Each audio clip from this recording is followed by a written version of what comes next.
All right, so I just finished sending off my blood work.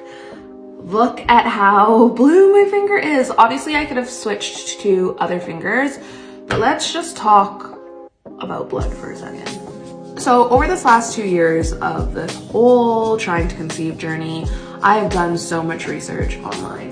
And one of the things that I came across is something called Factor V Leiden. And I did bring it up with my doctor when I went back to Canada. And I just think we spoke about a lot of things and I didn't really push for it. But it is something that I would like to get tested for. So from what I understand of Factor V Leiden it's like kind of like a blood clotting issue, which I tend to like clot really easy. And my blood is like so thick and it's almost sticky.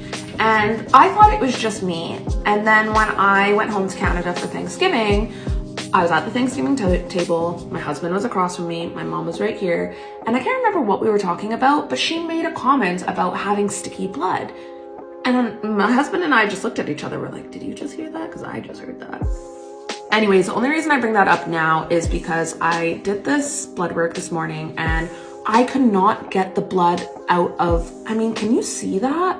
I could not get the blood out of my fingers at all. And I did prick other fingers, but it was coming out of my index finger a lot better. So I just continued to prick my index finger. And I didn't want to do this hand because I was already struggling. So yes, it's probably a little bit blue because I did 10 pricks in one finger. But honestly, it was like, you know, when you need to drink some water and maybe you like, I don't know, you open your mouth and you can see the strings of spit. That is what my blood is like. It is so sticky. It is so stringy. And so I don't know if I did this blood collection right is what I'm trying to say. It does say not to touch the rim of the vial, which I did. It was not a pleasurable experience. I think it's cheaper than going in and having someone to take this blood for you. But I am just hoping that I did it right and I don't have to do it again because this is painful.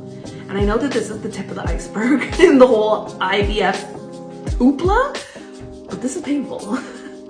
But I just touched on cost for a second.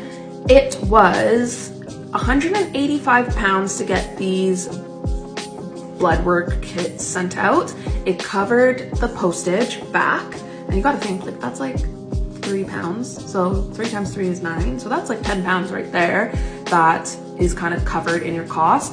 And then as I've shared here, we are using a concierge service called MediStella, and they had a discount with this blood work. I think it's called MediChecks. And so they had a discount, which then took it down from 185 pounds to 155 pounds. So I love a discount. So I'm not too sure what is the time frame that we're waiting for this blood work back, but I don't think it's going to be long. I think that the package with the samples will get there by tomorrow, and then tomorrow's Thursday, and I don't know if we will expect to hear anything over the weekend, but yeah, things are slowly coming together.